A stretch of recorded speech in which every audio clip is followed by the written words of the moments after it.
This is the most unreliable king I have ever seen. He hung up a strange skin in the palace. As long as someone can correctly say what kind of animal's skin it is, you can marry her beautiful princess and go to the top of life. Once the news was sent, it attracted many suitors, but the origin of this skin was beyond everyone's imagination. It all started a few years ago. One day, the princess played music in the castle, attracting applause from the ministers. The king's mind was not here when a flea appeared and interrupted his mood. When the princess finished playing, the king hurried back to his room, pricked his finger with a needle, and fed it with blood. The king put the flea carefully into a delicate locket. In the days that followed, playing with fleas became the most important thing in his life. The king's playfulness led him to neglect dynastic politics. Even the king's daughter never enjoyed such attention. The princess grew up in the castle, and as she grew older, she imagined that one day she could go out and enjoy the world outside. But now, all the king's thoughts were spent on fleas, and he did not consider the princess' feelings at all but only promised to find a handsome Prince Charming for her superficially. The princess smiled happily as she believed in these words. The king kept the flea hidden in his room so no one knew its existence.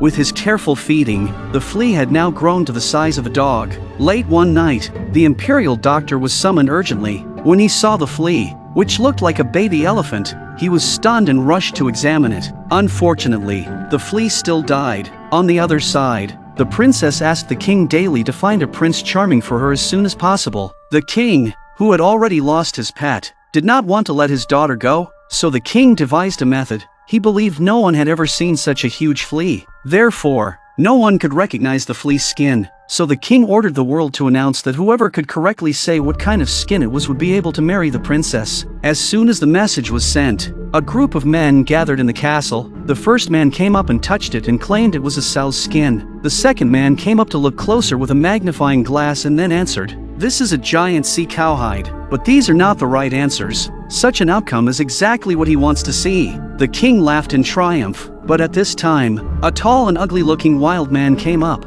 He simply smelled it and gave the right answer. It was a flea's skin. At this point, the king was completely dumbfounded, but he can't return on his word. He must keep his promise, even if the king's daughter resists her life to disagree. This fact can no longer be changed. In the end, the wild man took the princess away. The two went through the forest, over one mountain after another, until they took the princess to the cave in the cliff wall. The princess was completely devastated. A kingdom princess had ended up in such a situation. Now she was in the middle of a cliff, and it was even harder to escape. However, there was still a chance. One day the princess saw a woman picking herbs across the cliff.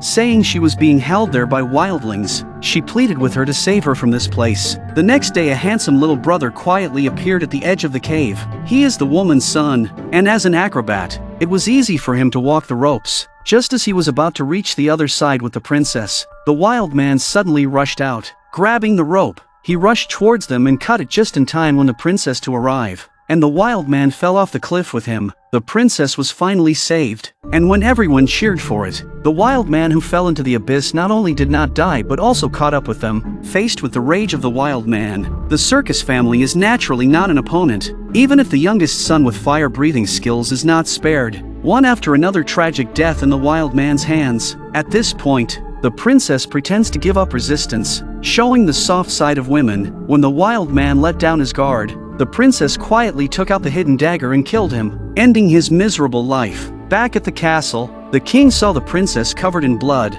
He knew he was sorry for his daughter and knelt in remorse to ask for forgiveness. He makes up for his mistake and passes the throne to the princess. After the ordeal, the princess officially ascended the throne and became the new queen. The sea monster was so unlucky that he died without knowing his heart could cure infertility. In medieval Europe, a king loved his queen, but unfortunately, the queen could not have children. For this reason, the king called all the doctors in the country and tried all the methods, but no one could solve the problem. To make the queen happy, the king called a circus to the palace to perform. The king and ministers were amused, but the queen frowned. However, an actress with a big belly made her touch the scene. The queen could no longer sit, immediately left the place angrily, returned to the room, and cried sadly. The king said if there were a ray of hope, he would try at any cost. Until one night, things took a turn for the worse. An old sorcerer came to the palace and said there was a way to make the queen pregnant, provided they paid a heavy price, because the birth of each new life requires the death of another life.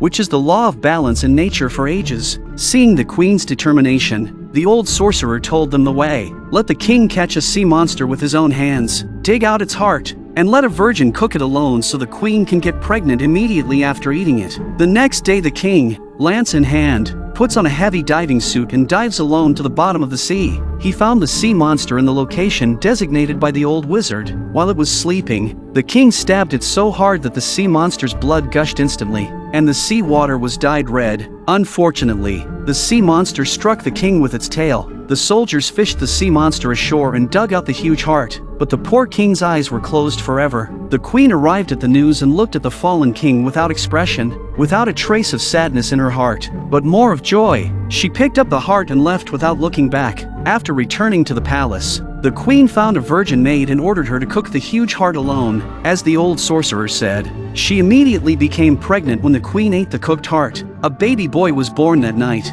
and the queen's face finally showed a long-lost smile, and she named her son Elias. But no one expected that the maid was also pregnant due to the effects of the drug and also gave birth to a baby boy. The maid named Jonah. Time flies. 16 years have passed, and the two children have grown up. The queen loved Elias very much, cherished as if she had been given a new lease on life. Since the two children were born on the same day and had a direct connection to the sea monster, the two are like twins who look exactly alike, with hair and skin as white as the sea monster. Like brothers, the two were very close, often playing together, but all this was seen by the queen. In her view, Elias has a noble identity and bloodline to inherit the throne in the future. Hanging out with the maid's son all day is simply degrading, but Elias never listened to his mother. Even though they went together to the sea where the monster was killed, the queen was furious and warned the maid that she would expel them from the country if her son were still like this. However, the two brothers continued to do as they pleased, often meeting through a secret passage. One day,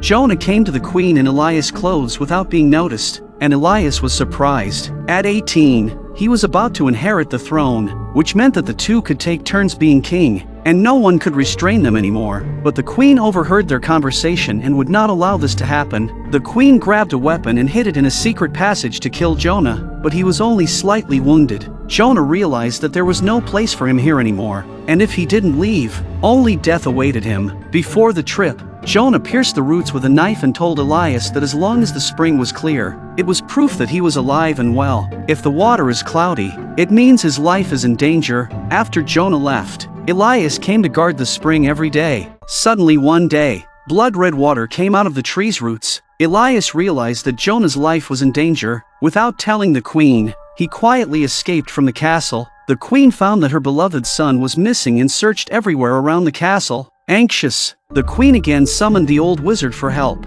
willing to pay with her life. By this time, Elias had arrived at Jonah's house. The pregnant wife took him for Jonah. He learned Jonah had gone to the forest 5 days ago and had not returned. Elias quickly rushed to the forest to search for Jonah, who was seriously injured and trapped on a cliff. Suddenly a flying monster appeared and attacked him directly. It looked like Jonah was about to die, but Elias heard his call for help and arrived to block Jonah's front. Strangely enough, the monster stopped attacking when he saw Elias, and there were tears in his eyes. Just then, Elias drew his dagger and pierced the monster's heart, helping Jonah to return home. However, he did not know that the monster he had killed was his mother. As the old sorcerer had said, trying to change the inseparable things is doomed to pay a terrible price. He was a licentious and unbridled king, and to satisfy his desire for women, he even built a wine forest and meat pond in his palace for his pleasure. Even though beautiful women surrounded him, he still could not be satisfied. This time, the king had a new target. After a night of indulgence,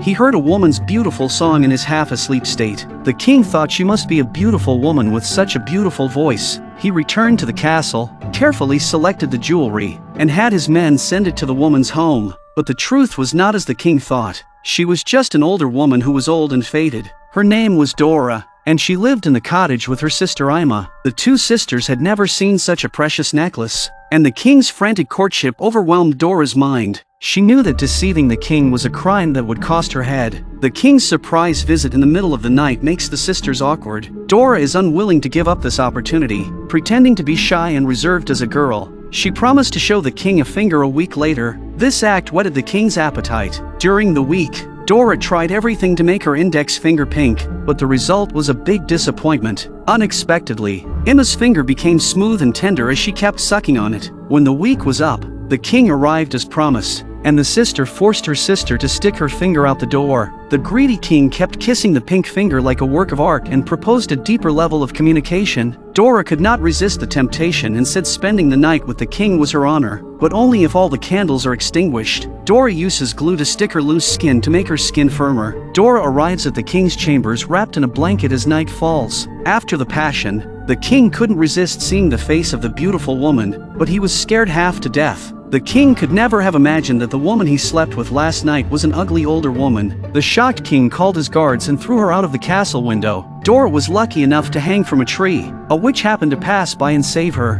When Dora woke up, something magical happened. She found her skin became smooth and delicate, and once again had the beauty she had when she was 18 years old. It so happened that when the king was out hunting, he saw this amazing scene, which was the most beautiful maiden he had ever seen. The king took Dora back to the palace again and made her queen. On the day of the wedding, Dora invited Emma to join it. Emma couldn't believe how her sister had become so young and beautiful. Dora told her an amazing experience. After the wedding, Emma didn't want to leave. She kept asking Dora how she could become so young and beautiful. Dora was afraid that things would be revealed, and she was so angry that she uttered an angry sentence because she had cut a layer of skin. Then she ordered the soldiers to throw her out of the castle, stimulated by the huge stimulus. Emma went crazy and asked how to become younger and more beautiful. She even paid a butcher to peel off a layer of her skin to make it firmer. Naively, she thought she could enter the upper class like her sister, but the truth is the opposite. Emma became like a terrible walking corpse,